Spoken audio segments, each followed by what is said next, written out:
ఈరోజు తెలంగాణలో ఒక అగ్రవర్ణ, ఇంకా చెప్పాలంటే కాంగ్రెస్ రూపంలో ఉన్న ఒక రెడ్డి రాజ్యం నడుస్తూ ఉంది. దేశంలో బనియా బ్రాహ్మణుల బీజేపీ పార్టీ, అగ్రవర్ణ పార్టీ పరిపాలిస్తూ ఉంది. ఈ రెండు పార్టీల అగ్రవర్ణ ఆధిపత్యం కింద దేశవ్యాప్తంగా రాష్ట్రంలో కోటాను కోట్ల మంది బీసీ ఎస్సీ ఎస్టీ ప్రజల దోపిడీకి గురై నలిగిపోతున్న సంగతి జగమెరిన సత్యం. ఈ అగ్రవర్ణ పార్టీల దోపిడీ పరిపాలనకి వ్యతిరేకంగా అట్టడుగు వర్గాలైన 80-90% మంది బీసీ ఎస్సీ ఎస్టీ ప్రజల్ని రాజకీయ చైతన్యం తీసుకురావడానికి, వీళ్ళకి రాజ్యాధికారాన్ని సాధించడానికి కావలసిన సిద్ధాంతాన్ని, ప్రాతిపదికని, చైతన్యాన్ని అందించి అణగారిన వర్గాలకి ఒక ప్రత్యామ్నాయ సంస్కృతి, ఒక ప్రత్యామ్నాయ సమాజం, ఒక ప్రత్యామ్నాయ రాజకీయాన్ని కోట్ల మంది ప్రజలకి నేర్పించి వాళ్ళకి రాజ్యాధికారం అనే తీరని, అంతులేని, ఎప్పటి నుండో ఉన్నటువంటి ఒక సుదూర కళను నెరవేర్చడానికి తెలంగాణ గడ్డ మీద ఏప్రిల్ 14వ తారీఖు బాబాసాహెబ్ అంబేద్కర్ జన్మదినం రోజు నుంచి 1,00,000 కిలోమీటర్ల రథయాత్ర ప్రారంభం కాబోతుంది. మా భూమి రథయాత్ర తెలంగాణ రాష్ట్రమంతటా. తెలంగాణ రాష్ట్రమంతటా ఏప్రిల్ 14వ తారీఖు బాబాసాహెబ్ అంబేద్కర్ జన్మదినం సందర్భంగా మా భూమి రథయాత్ర 1,00,000 కిలోమీటర్ల యాత్ర, 3 సంవత్సరాల 3 నెలల యాత్ర ప్రారంభం కాబోతుంది. 1 నెల రోజుల్లో ఏప్రిల్ 14వ తారీఖున.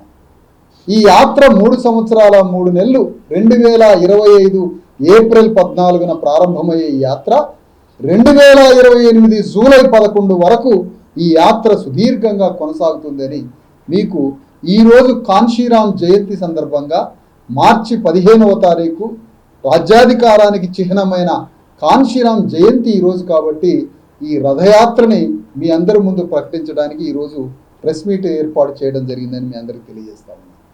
ఈరోజు తెలంగాణ రాష్ట్రంలో 3.5 కోట్ల మంది బీసీ ఎస్సీ ఎస్టీలు ఉన్నారు. వీళ్ళకి సరి అయిన రాజకీయ, సరి అయిన సామాజిక, సరి అయిన రాజకీయ చైతన్యం లేని అయోమయ స్థితిలో, గందరగోళంలో పడి ఉన్నారు. కాబట్టి ఈ పరిస్థితుల్లో మాకు తెలంగాణ గడ్డ మీద నుంచి BC SC ST, Telangana BC SC ST rights and రాజ్యాధికార సాధన చేసి అనే వేదిక తోడైంది. ఆ వేదిక, ధర్మ సమాజ్ పార్టీ రెండు సంయుక్తంగా కలిసి ఈ మా భూమి రథయాత్ర 1,00,000 కిలోమీటర్ల రథయాత్రని మరి ఏప్రిల్ 14 నుండి ఆదిలాబాద్లో ప్రారంభించబోతున్నాం. రేపు జరగబోయే ఏప్రిల్ 14న జరగబోయే మా భూమి రథయాత్రకి తెలంగాణ అంతటా 10,000 కార్లని కాన్వాయిగా ఆదిలాబాద్ చేరుకోబోతున్నాయి. 10,000 కార్లతో ర్యాలీ జరగబోతుంది.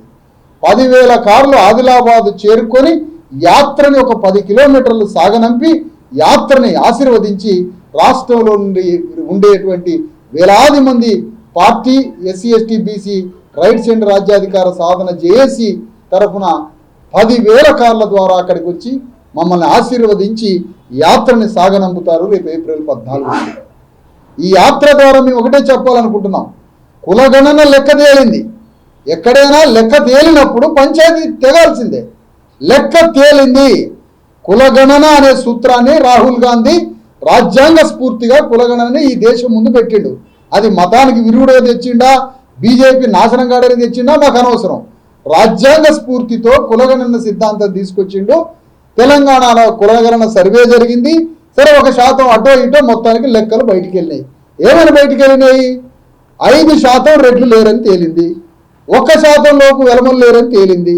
మొత్తం 10-15% కలిపి నాకు కూడా తెలంగాణ అగ్రవర్ణాలు లేరని తేలిపోయింది. ఎవరు మరి 80% పైన బీసీ ఎస్సీ ఎస్టీ జనం ఉన్నారని తేలిపోయింది. రేవంత్ రెడ్డి, నువ్వు ఎట్లా ముఖ్యమంత్రి పీఠం మీద కూర్చొని అర్హత ఉంది నీకు?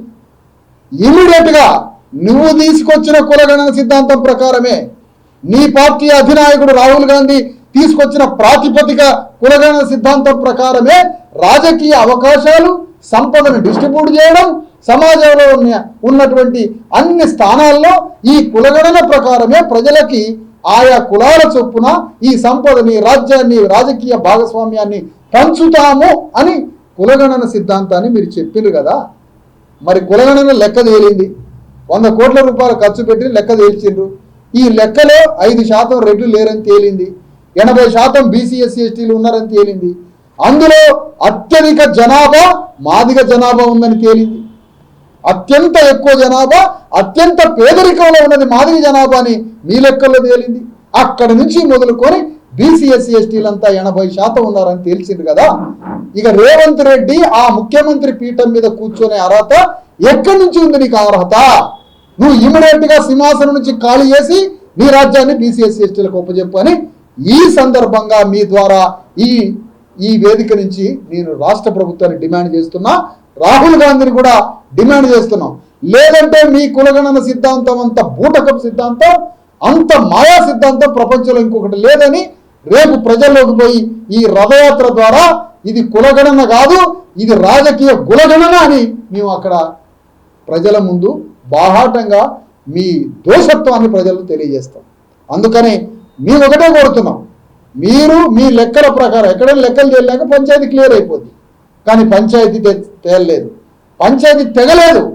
మీరు కుల లెక్కలు క్లియర్ చేసిర్రు, మరి 5% రెట్లు లేరు, మరి రాజ్యం ఎవరికి ఉపయోగపాలి? బీసీ ఎస్సీ ఎస్టీలకు ఉపయోగపాలి.